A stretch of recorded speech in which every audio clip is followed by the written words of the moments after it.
Строительству одного из самых крупных инфраструктурных проектов республики, Восточному выезду, дал старт во время рабочей поездки по Уфе глава Башкортостана Ради Хабиров. Восточный выезд из города Уфы свяжет федеральную трассу М5 «Урал» с проспектом Салавата Юлаева.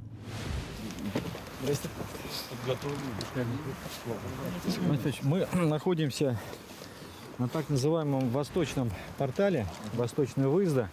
Предлагаем спуститься чуть ниже, и там бы мы уже рассказали о том месте, где портал будет выходить.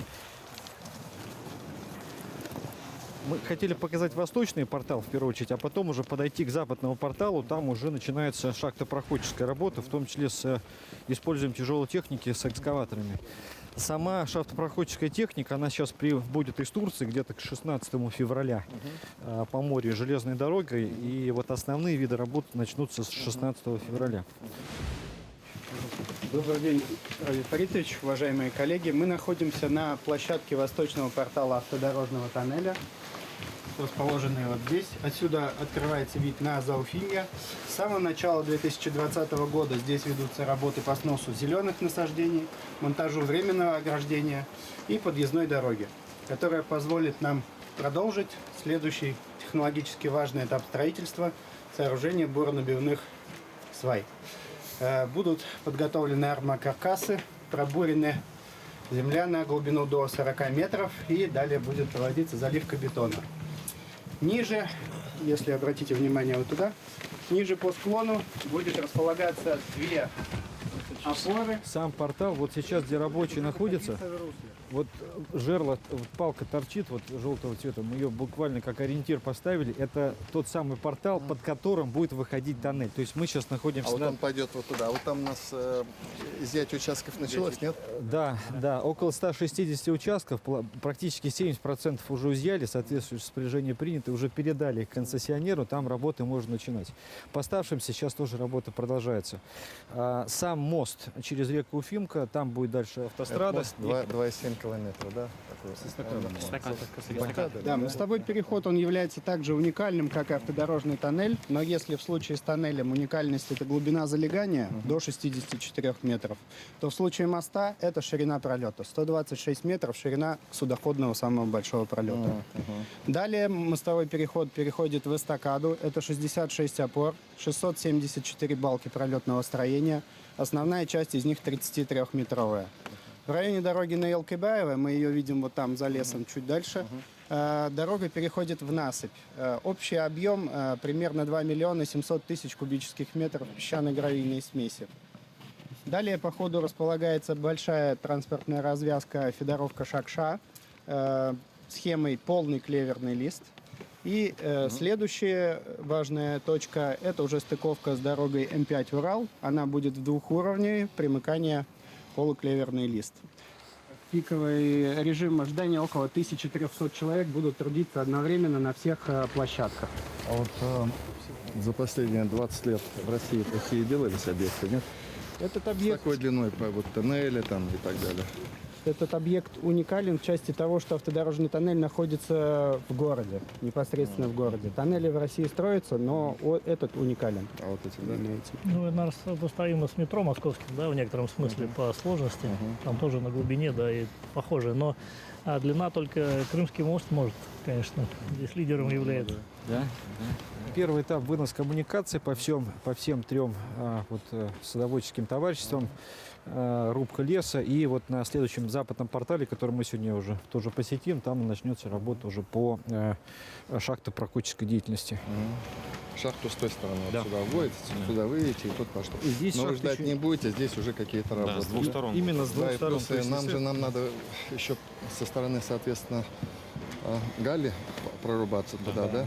Там надо определенные нам действия предпринимать, что тоже, в общем-то, на транспортном части нам поручение дали. да. Мы сейчас начали проектно Надо делами заниматься. синхронизировать это дело, да, получается, да? Вот сюда приедем весной по вашему плану, что здесь уже будет? Здесь будет сооружаться площадка мостовиков внизу. Будет выполнены подъездные дороги для подвоза техники и материалов для сооружения буронабивных столбов. Расчищена полностью территория и закрыта для запрета доступа лиц, не относящихся к А строительству. когда пробьете по плану?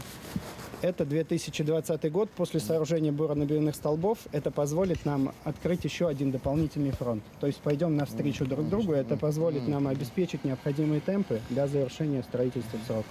Ну, это первый квартал, максимум первый полугодие. Да.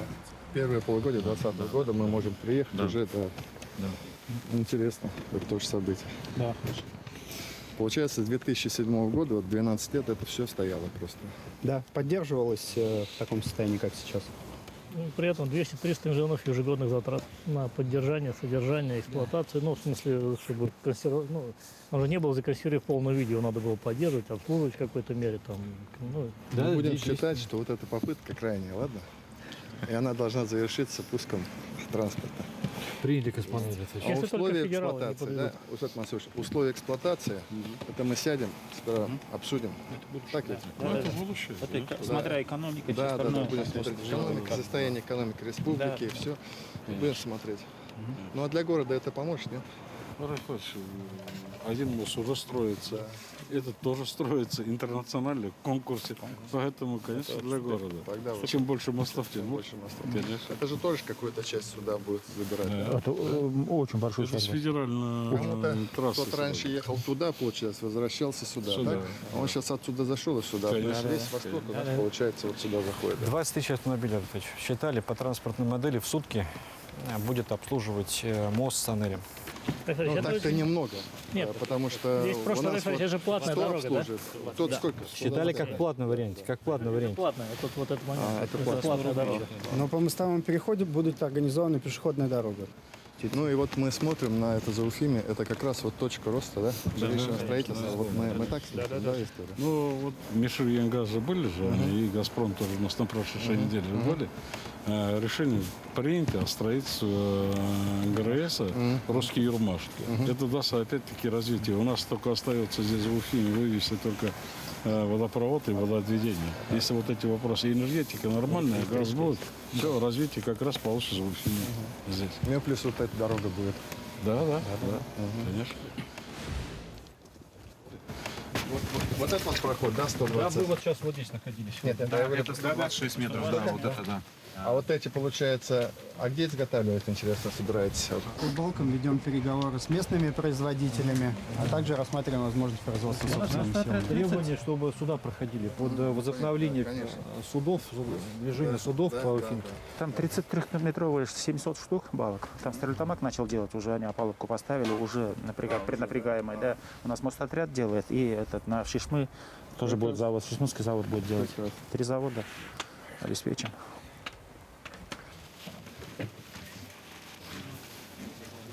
Мы даже по дровам договорились с подрядчиком и с пенсионером о том, что дрова, которые останутся, мы их напилим, и пенсионерам малоимущим просто отвезем и дадим. Конечно. Позвольте Да, вопрос. да. 12 лет, что здесь проставило? Вы сейчас назвали суммы такие, 200-300 Тоннель миллионов. проставил. Здесь же тоннель.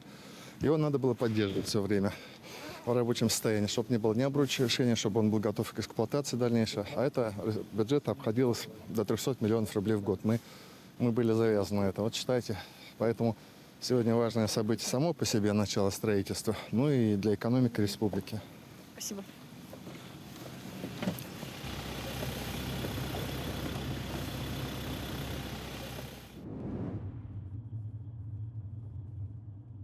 Восточный выезд – самый капиталоемкий дорожный проект. Его стоимость – около 40 миллиардов рублей. Строить Восточный выезд начали еще в 1992 году. Тогда республика заключила концессионное соглашение с турецким инвестором. Всего Башкортостан до 2035 года должен был выплатить из бюджета республики около 70 миллиардов рублей.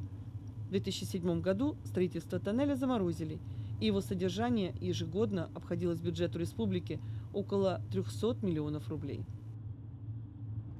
Реанимировали Восточный выезд в ноябре 2019 года. Именно тогда Башкортостан пересмотрел условия концессионного соглашения. Глава региона Ради Хабиров на этом объекте.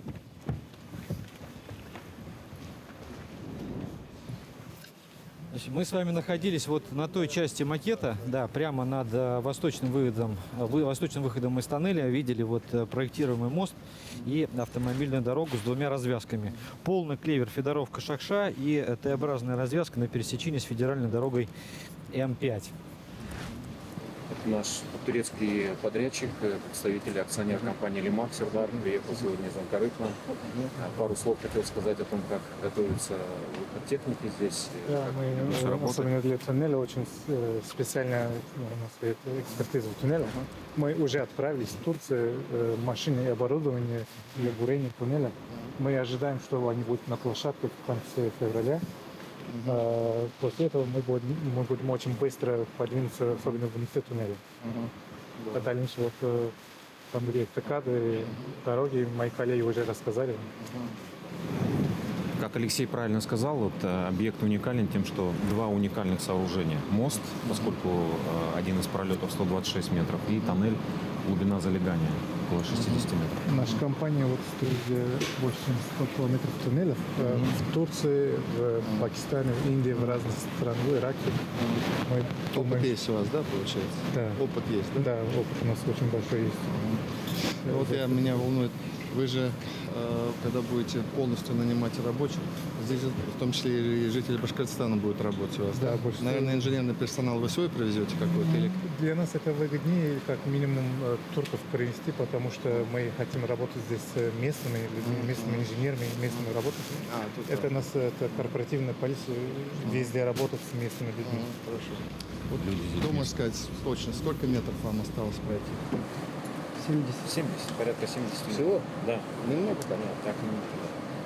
Но имеется в виду для того, чтобы обеспечить весь свод тоннеля. То есть там работы велись все это время, да, но не на полном объеме. Технологически будет сооружаться сначала наброс бетоном временная крепь тоннеля, а дальше, после прохождения и раскрытия полностью целиком, будет постоянная обделка.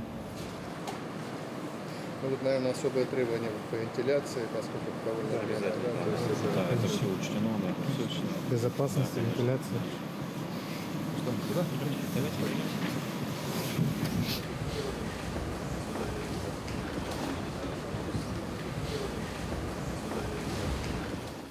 Это только вот первая часть, и отвечая на вопрос, сейчас вы увидите, там довольно интересная технология прокладки самих шахт. То есть это вот не сама шахта идет, а прокладывается шахта, укрепляется бетоном, и после этого уже образуется сам створ тоннеля.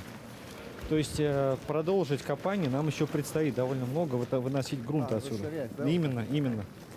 Да, здесь принята новоавстрийская система сооружения тоннеля. То есть сначала проходится Пробивается отверстие, да? подготовительные выработки, да, меньшего сечения. Они крепятся временной крепью с бетоном с металлическими арками. И только после этого раскрываем на полное сечение. Автомобильная дорога предполагается две проезжие части, 3,50 каждая сторона.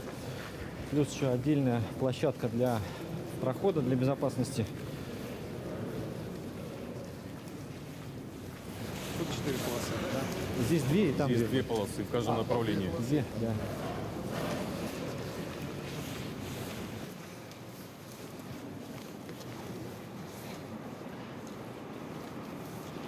Мы с вами как раз на границе открытой части и подземной. Здесь мы входим То есть уже. вот эта часть, которая узкая, да, вот то, что говорите. И мы пройдем дальше, я вам покажу. То есть здесь тоннель сделан на полное сечение уже подземной части. Подземным способом, да. Здесь вы чувствуете уже температура другая, то есть воздух обогревается. Ну, а сейчас идем, мы вниз идем, да, наверное, да? Да, тоннель имеет уклон 23 тысячных в сторону восточного портала. Он все время идет ровно, или с ямой? Все время. Уклоном туда идем. Под уклоном? Да, туда. Ну, небольшой уклон тоже. А сколько метров перепад? Перепад там практически незаметно на 10, не более 10. А большой вообще туннель? 267. Спасибо. Ну, здесь вот самое показательное место, подземное.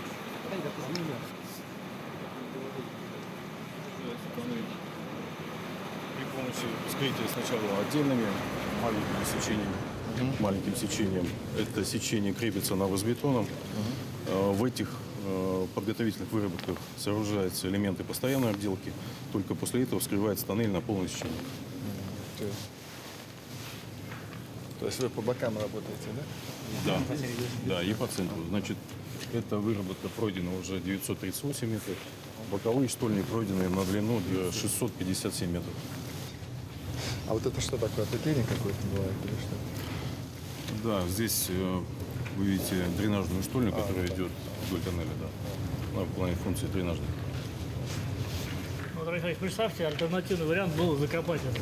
Потратить 1,5 миллиарда, закопать и все. Да больше там не полтора. Ну да, ну 1,5 это мы так, на скидку. Но скорее всего больше, потому что проект нужно было бы делать сколько. Потом засыпать.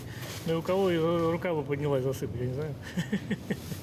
Из таких здесь самоубийств нет. Или годы вперед опять вот просто 10 лет еще, 20 лет содержать по 300 миллионов. Реально, это уже бесконечно не может. Это уже постоянно надо его поддерживать, не просто там ремонтировать уже надо. Он не работает, а деньги тратит. Ну, то есть получается 3 миллиарда потрачено, чтобы его содержать в таком виде. 3 миллиарда. Но еще бы 10 лет, еще 3-4 миллиарда. А зачем? 6 миллиардов ради чего? Для того, чтобы просто вот он был. Вот мы с 2007 года стояли, вот мы сейчас трогаемся, да? Да. Но до сегодняшнего дня проводились работы по содержанию тоннеля и те работы, которые необходимо было проводить для безаварийного состояния горных выработок. Постоянная обделка тоннеля, все эти дренажные системы, вентиляционные системы, освещение, то есть вся инженерия должна быть сделана здесь. По сути, это еще не выполнена коробка, да, в обычном понимании, это она еще не закончена. Вот она выполнится, потом, как обычно, если так строить любое здание, да, половина это коробка в фундаменте, вторая половина отделка, да. Ну вот это приблизительно то же самое. Над нами сколько метров толще земли? Значит, максимальное залегание у нас в районе улицы Менделеева 64 метра. У нас пробит ствол, вертикальная выработка 64 метра. А вот здесь вот сейчас сколько? Здесь мы недалеко. Здесь 10, да, порядка 10 метров. А воды здесь?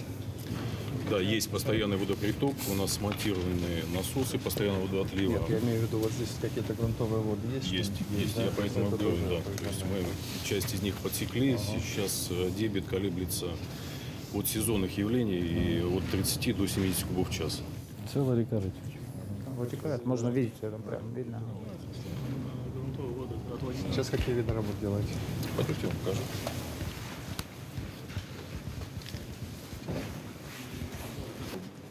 Сюда вот немножко подойдем, увидим среднюю штольню, да, в нем тоже постоянный элемент уже смонтирован, средняя опора.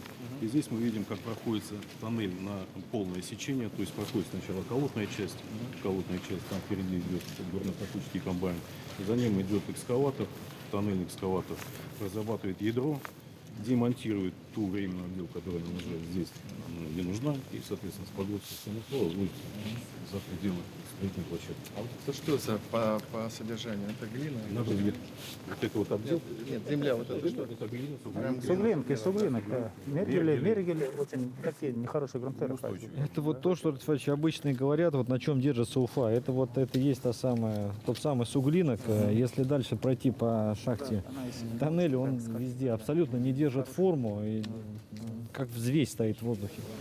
Есть напластование известняка, в конце тоннеля выход гипса даже есть. То есть там необходимо будет проводить специальные мероприятия по закреплению цементации тех грунтов, которые находятся под тоннелем. Целый спектр специальных работ.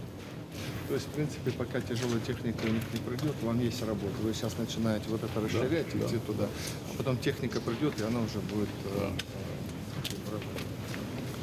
Уходите, вообще сюда уходите. Сейчас экскаватор вот так вот будет работать. А что мы сейчас будем делать? А вот смотрите, как он землю выбирает оттуда. Начнут первое движение Чтобы вы ковша. посмотрели, да. Так, оттуда все уходим.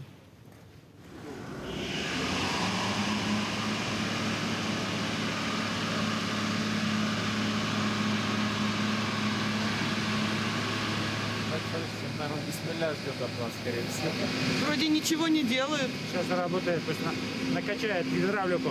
Да, сейчас начнет работать. А это долгий процесс вообще? Ну, копать будет долго, упорно, да. А сколько? Вот, вообще мы по тоннелю в готовом виде оба тоннеля это 42 месяца. Оба тоннеля. Большой объем. Уникальный тоннель. Уникальный. Сложнейший.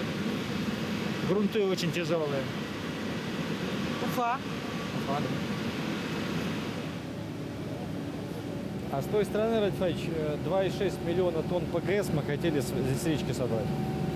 Вот то, Как раз что речпортом и катать надо будет. Чтобы, представляете, мы 2,5 миллиона будем возить. все, что собрали, все сразу в хозяйство использовали. А еще расскажите, пожалуйста, что вы сейчас рассказывали, что происходит здесь? Я думаю, То, что сейчас рассказали. здесь мы стоим на стыке сооружения временной крепи и постоянной обделки. Здесь происходит сооружение постоянной крепи, которая будет держать все горное давление всего дорожного тоннеля. Надежная конструкция. Очень. Все расчеты проведены, получили положительное заключение главгосэкспертизы.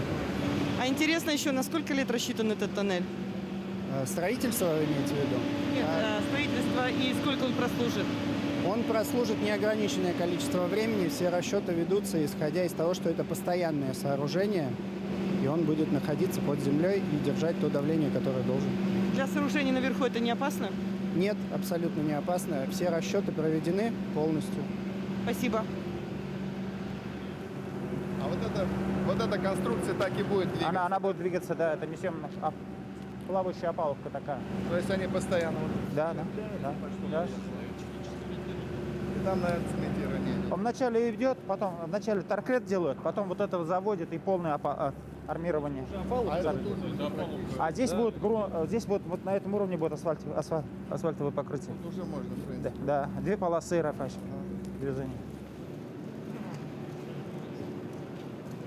Ради Фаридович, надежное сооружение, наверху людям не надо тревожиться о том, что там... Мне сложно сказать. Визуально вроде, да, но Специалисты говорят, что работают всё. инженеры, понятно, ответственные люди. И, знаете, такие объекты, они носят особый характер требований по технадзору. Поэтому в этой части переживать не нужно. Вот. Я переживаю только, чтобы мы такие амбициозные сроки. Представляете, что в конце 2023 года мы должны здесь пустить машины. Сложно в это представить, но попробуем. Это проект совместный же? Это, как сказать, это проект, это конституционное соглашение наше, которое... Между Российской Федерацией и Республикой между Башкортостан? ВТБ, между Внешторгбанком, нами. Вот. И это сложный был период переговоров с ними, я об этом много раз говорил. Но мы пришли к цифрам, которые и банк устраивает, и которые нам теперь приемлемы. Вот, и будем ждать для горожан Уфы. Люди пока еще не осознают этого. Но вот как эксперты по организации дорожного движения говорят, это очередная копилка в пользу того, чтобы транспорт всем Уфы была комфортной. Вот себе представьте, вот мы здесь начинаем большой объем работы. Вы знаете, мы строим мост на Воровского. Вы знаете, что мы отпроектировали, уже собираемся строить на мост на Интернациональный. Такой огромный объем работ. Вот дай нам Бог всем выполнить и сделать в срок и качественно. Вот будем надеяться. Дай Бог, будем надеяться. Спасибо. Олег Геннадьевич, вы называете страшные цифры. 200-300 миллионов, которые сэкономили. Или Не так? сэкономили, а которые...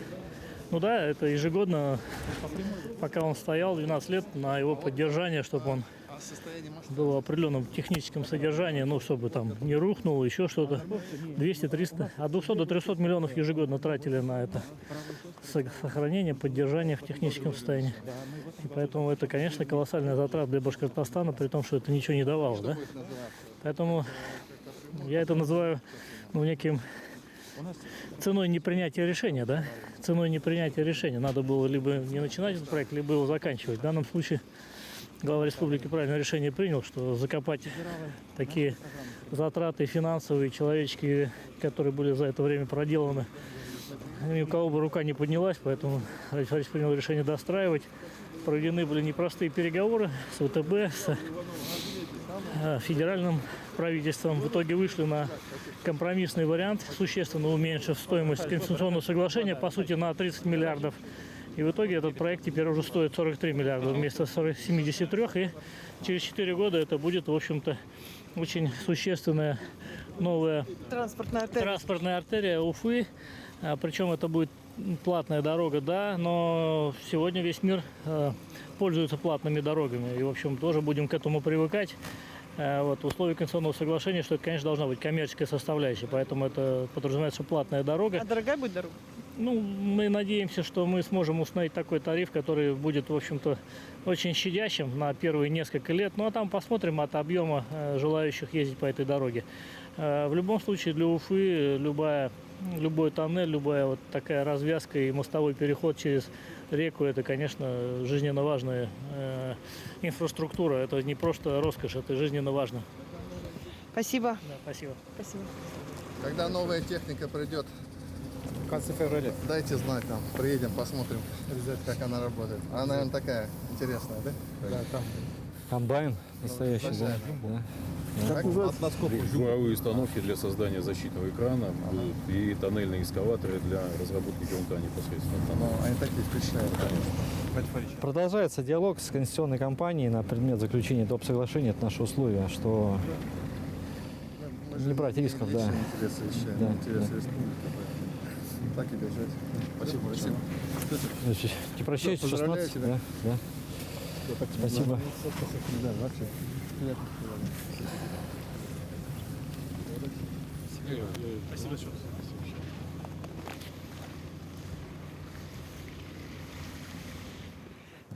Раиль Фаридович, ну, называют этот тоннель, ну, такой своеобразной победой Республики Башкортостан. Ну, я бы так не сказал. Знаете. Говорят, вы как политик смело поступили, потому что вы рисковали, когда разрывали Да, договор ну, концессии. мы немножко блефовали.